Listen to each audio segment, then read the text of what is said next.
بعد میں بھی ٹائم دیں گے سنتوں کا۔ نحمدہ ونصلی علی رسولہ الکریم، اما بعد فاعوذ باللہ من الشیطان الرجیم، بسم اللہ الرحمن الرحیم۔ ولا تستوی الحسنۃ ولا السیئۃ ادفع بالتی ہی احسن فاذا الذی بینک وبینہ عداوۃ کأنہ ولی حمیم۔ آمنت باللہ صدق اللہ مولانا العظیم وصدق رسولہ النبی الکریم ونحن علی ذلک من الشاہدین والشاکرین والحمد للہ رب العالمین۔ میرے محترم بزرگوں، بھائیوں اور دوستوں، میں نے قرآن مقدس کی ایک آیت مبارکہ آپ کے سامنے پڑھی ہے۔ اسی آیت مبارکہ کو سامنے رکھ کر پچھلے ہفتے کچھ باتیں بطور نصیحت کے آپ کی خدمت میں رکھی تھی۔ آج بھی دیکھیں اسی آیت مبارکہ کو سامنے رکھ کر میں مزید باتیں بطور نصیحت کے آپ کی خدمت میں رکھوں گا۔ بس اللہ رب العزت سے دعا فرما دیں کہ صحیح صحیح باتیں میری زبان سے کہلوا دے اور ہم سبھی کے لیے ان باتوں کو کارآمد اور نفع بخش بنا دے۔ دیکھیں حدیث مبارکہ کے اندر آتا ہے کہ ایک مرتبہ نبی کریم سرور دو عالم صلی اللہ علیہ وسلم نے اپنے پیارے صحابہ کرام رضوان اللہ علیہ مجمعین سے فرمایا کہ جانتے ہو پہلوان کون ہے؟ صحابہ کرام رضوان اللہ علیہ مجمعین نے عرض کیا، اے اللہ کے پیارے حبیب صلی اللہ علیہ وسلم، پہلوان تو وہی ہے جو لوگوں کو کشتی میں گرا دے، جو لوگوں کو کشتی میں پچھاڑ دے۔ آپ صلی اللہ علیہ وسلم نے ارشاد فرمایا نہیں۔ عرض کیا، محبوب دو عالم صلی اللہ علیہ وسلم آپ ہی بتا دیجیے۔ آپ صلی اللہ علیہ وسلم نے ارشاد فرمایا کہ پہلوان وہ ہے جسے غصہ آئے اور وہ غصے کو پی جائے۔ اگر کبھی ہمیں کسی کی بات پر تکلیف پہنچ جائے تو میرے پیارے بھائیوں یوں سوچ لیا کریں کہ چلیں اس سے غلطی ہو گئی، کوتاہی ہو گئی، میں ہی اس کو معاف کر دیتا ہوں، اللہ رب العزت کل آخرت میں مجھے معاف فرما دیں گے۔ اگر کبھی کسی بات پر غصہ آ جائے تو اس غصے کے گھونٹ کو پی لیا کریں۔ میں مانتا ہوں کہ یہ غصے کا گھونٹ جو ہے وہ بڑا ہی کڑوا ہوتا ہے، اس کو پی جانا، برداشت کر لینا کوئی آسان کام نہیں ہوتا۔ لیکن میرے عزیز بھائیوں، میں نبی اکرم صلی اللہ علیہ وسلم کی ایک حدیث مبارکہ آپ کی خدمت میں رکھتا ہوں۔ اگر ہم اس حدیث مبارکہ کو توجہ سے سنیں گے اور اس پر عمل کرنے کی کوشش کریں گے تو یقین جانیں ہم سب کے لیے اپنے غصے کو قابو میں کرنا بڑا آسان ہو جائے گا۔ دیکھیں نبی اکرم صلی اللہ علیہ وسلم ارشاد فرماتے ہیں، آپ نے فرمایا کہ جس بندے نے اپنے غصے کے گھونٹ کو پی لیا جبکہ وہ اپنے غصے کو پورا کرنے کی حالت میں تھا، جبکہ وہ اپنے غصے کو پورا کرنے پر قادر تھا، یعنی اینٹ کا جواب پتھر سے دے سکتا تھا، اپنا بدلہ صحیح طریقے سے لے سکتا تھا، لیکن پھر بھی اللہ رب العزت کی رضا کی خاطر اس بندے نے اپنے غصے کے گھونٹ کو پی لیا، تو نبی اکرم صلی اللہ علیہ وسلم ارشاد فرماتے ہیں، اللہ رب العزت اس بندے کو ہر گھونٹ کے بدلے کل آخرت میں اپنا دیدار عطا کریں گے،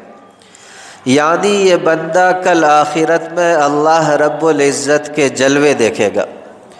اب آپ خود ایمانداری کے ساتھ بتائیں کہ کون سا سودا آسان ہے؟ دنیا کے اندر اپنے غصے کا اظہار کرنے والا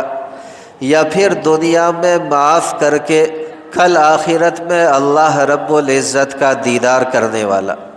اللہ رب العزت ہر مومن کو صحیح سمجھ نصیب فرما دے۔ اسی طرح دیکھیں ایک حدیث مبارکہ کے اندر آتا ہے کہ ایک مرتبہ سرکار دو عالم صلی اللہ علیہ وسلم نے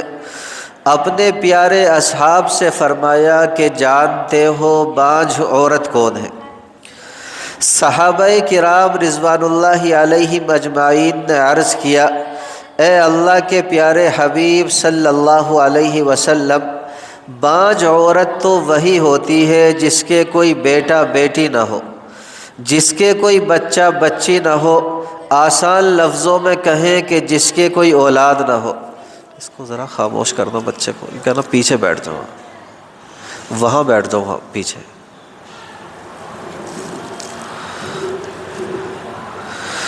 صحابہ کرام رضوان اللہ علیہم اجمعین نے عرض کیا، اے اللہ کے پیارے نبی صلی اللہ علیہ وسلم،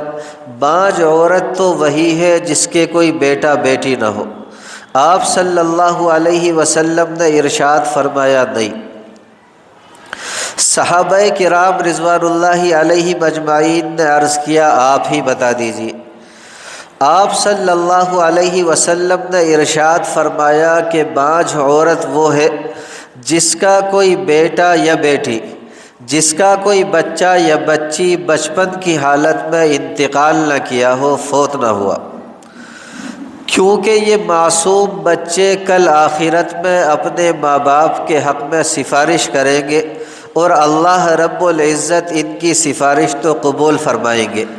اور اس عورت کا تو کوئی سفارش کرنے والا بھی نہیں ہوگا۔ یہ گویا یوں سمجھیں کہ نبی اکرم صلی اللہ علیہ وسلم نے ایک طرح سے تسلی دے دی کہ جس عورت کا بچہ بچپن کی حالت میں انتقال کر جائے اسے دکھ تو ہوتا ہے، اسے تکلیف تو ہوتی ہے، اور سچ میں دکھ ہونے والی بات بھی ہے، لیکن اسے یہ تسلی ہو جاتی ہے کہ چلے ہم نے اپنے بچے کا بچپن نہیں دیکھا، ہم نے اپنے بچے کی جوانی نہیں دیکھی، لیکن آخرت میں یہی ہمارا بچہ ہمارے حق میں سفارش کرے گا۔ اسی طرح دیکھیں ایک حدیث مبارکہ کے اندر آتا ہے، ایک مرتبہ نبی اکرم صلی اللہ علیہ وسلم نے اپنے پیارے اصحاب سے فرمایا کہ بتاؤ مفلس کون ہے، بتاؤ قلاش غریب اور فقیر کون ہے۔ یہ سن کر صحابہ کرام رضوان اللہ علیہ مجمعین نے عرض کیا، اے نبی اکرم صلی اللہ علیہ وسلم، مفلس وہ ہوتا ہے جس کے پاس روپیہ پیسہ مال و دولت نہ ہو۔ آپ صلی اللہ علیہ وسلم نے ارشاد فرمایا، نہیں۔ صحابہ کرام رضوان اللہ علیہ مجمعین نے عرض کیا، آپ ہی بتا دیجیے۔ آپ صلی اللہ علیہ وسلم نے ارشاد فرمایا، میری امت کا مفلس وہ بندہ ہے جس نے دنیا کے اندر نیکیاں تو بہت زیادہ کی ہوگی، لیکن ساتھ ساتھ کسی کو برا بھلا کہا ہوگا، ساتھ ساتھ کسی کو کمینہ اور ذلیل کہا ہوگا، کسی کو بے ایمان کہا ہوگا، کسی کا حق مارا ہوگا، کسی کا حق چھینا ہوگا۔ ایسا بندہ کل آخرت میں اللہ رب العزت کے دربار میں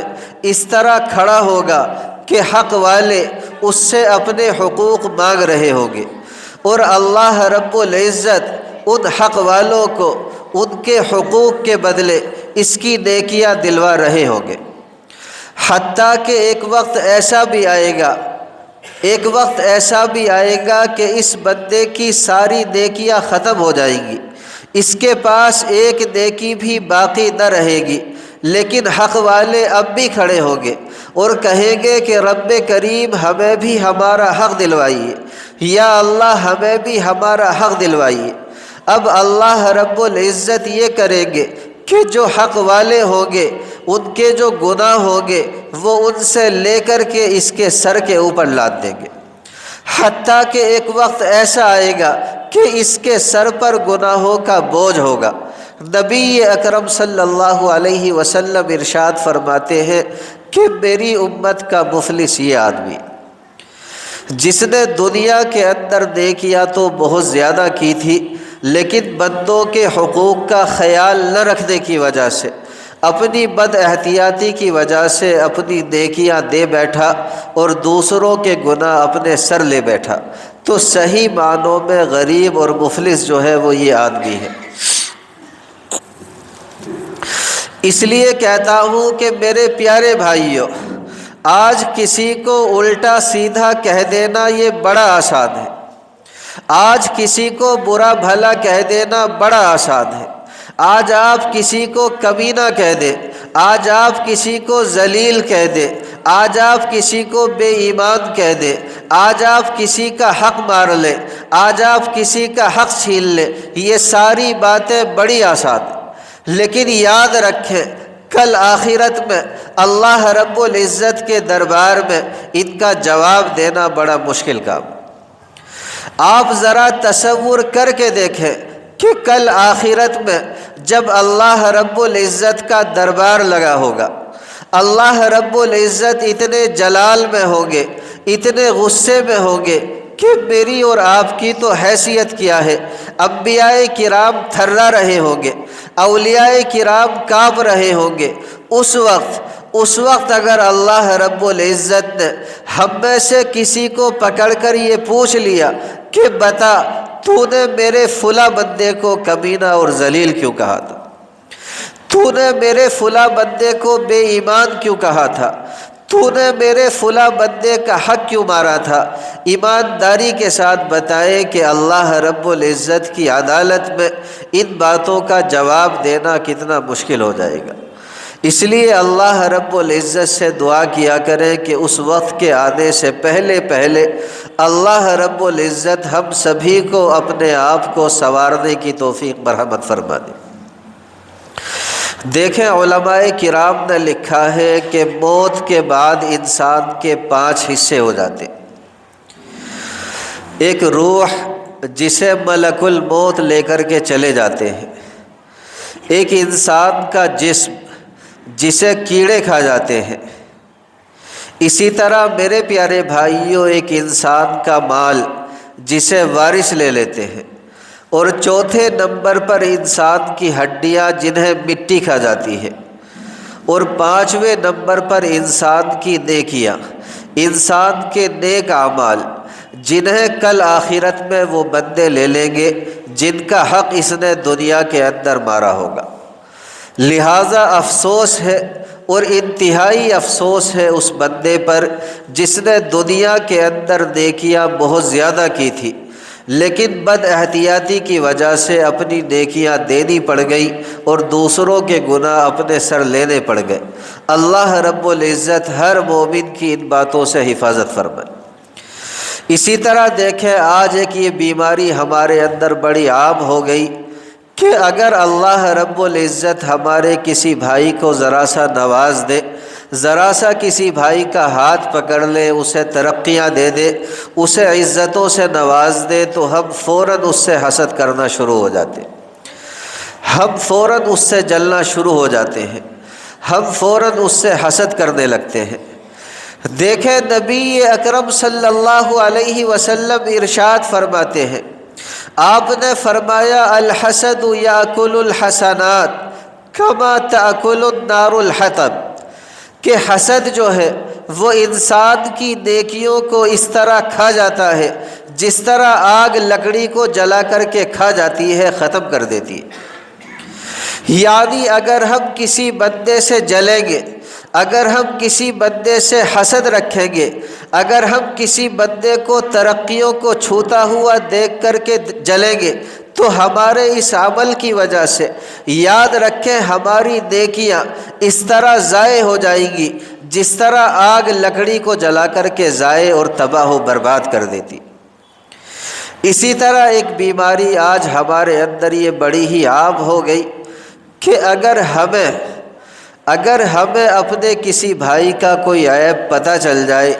اگر ہمیں اپنے کسی بھائی کی کوئی برائی پتہ چل جائے، تو ہم فوراً لوگوں میں اس کا چرچا کرنا شروع کر دیتے،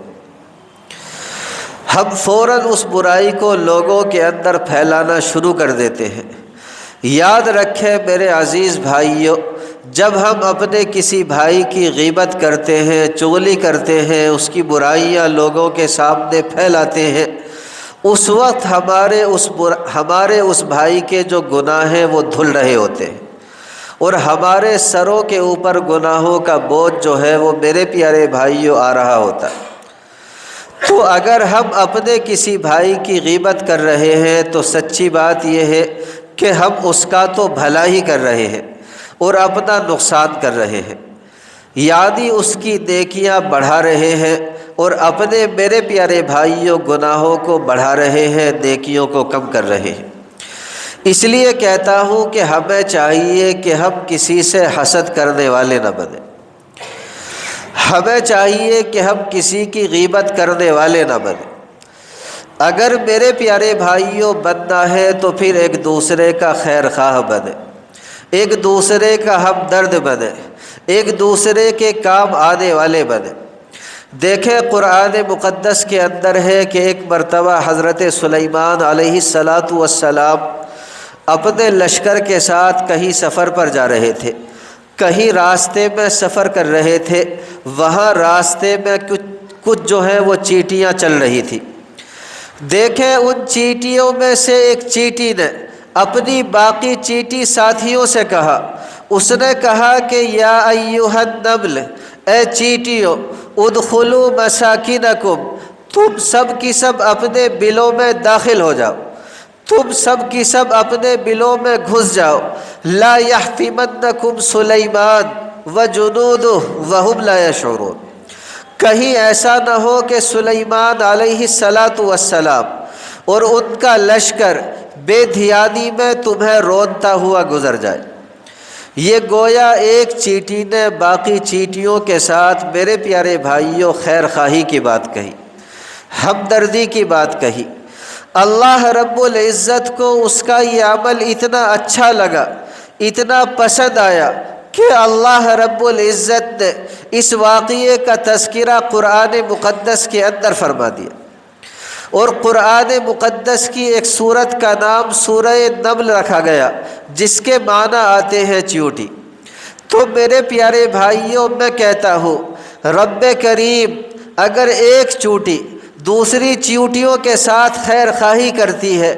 ہمدردی کرتی ہے، اللہ رب العزت وہ آپ کو اتنی اچھی لگتی ہے، اتنی پسند آتی ہے کہ آپ اس کا تذکرہ قرآن مقدس کے اندر کر دیتے ہیں،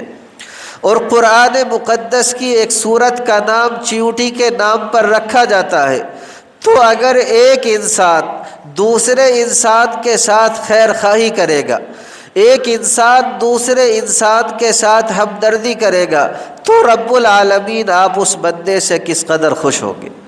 آپ اس بندے سے کس قدر راضی ہوں گے۔ اس لیے میں نے کہا کہ اگر بننا ہے تو ایک دوسرے کا خیر خواہ بنے، ایک دوسرے کے ہمدرد بنے۔ اسی لیے ہمارے ایک بزرگ یوں کہا کرتے تھے کہ بھائی ایک مسلمان کے دوسرے مسلمان پر 3 حق ہیں۔ کتنے حق ہیں؟ 3 حق ہے۔ پہلا حق یہ بیان فرمایا کہ اگر آپ کسی کو فائدہ نہیں پہنچا سکتے تو نقصان بھی مت پہنچاؤ۔ دوسرا حق یہ بیان فرمایا کہ اگر آپ کسی کو خوشی نہیں دے سکتے تو پھر رنج بھی مت دو۔ کوشش تو یہی کریں کہ ہم آپس میں ایک دوسرے کو خوشیاں دینے والے بنیں، ہم خوشیاں بانٹنے اور تقسیم کرنے والے بنیں، اور اگر خوشیاں بانٹنا ہمارے مقدر میں نہیں ہے تو پھر میرے پیارے بھائیوں ایک دوسرے کو رنج پہنچانے والے بھی نہ بنیں۔ اور تیسرا حق یہ بیان فرمایا کہ اگر آپ سامنے والے کی تعریف نہیں کر سکتے تو پھر برائی بھی بیان نہ کریں۔ تو کوشش تو یہی کریں کہ ہم آپس میں ایک دوسرے کی تعریف کیا کریں، یہی سوچ کر کے تعریف کر دیں کہ میرے رب کا بندہ ہے، محبوب دو عالم صلی اللہ علیہ وسلم کا امتی ہے، اس لیے مجھے چاہیے کہ میں اس کی تعریف کروں۔ اور اگر تعریف کرنا ہمیں نہیں آتا یا ہم تعریف نہیں کر سکتے تو پھر کم سے کم میرے پیارے بھائیوں برائی کرنے والے بھی نہ بنیں۔ بس جو باتیں کہہ دی گئی اللہ رب العزت سے دعا کریں میرے لیے، اپنے لیے اور ساری امت مسلمہ کے لیے کہ اللہ رب العزت ہم سبھی کو کہنے سننے سے زیادہ عمل کی دولت سے مالا مال فرما دے۔ وما علینا الا البلاغ۔ بھائی جنہوں نے سنت نہیں پڑھی وہ سنت پڑھ لیں۔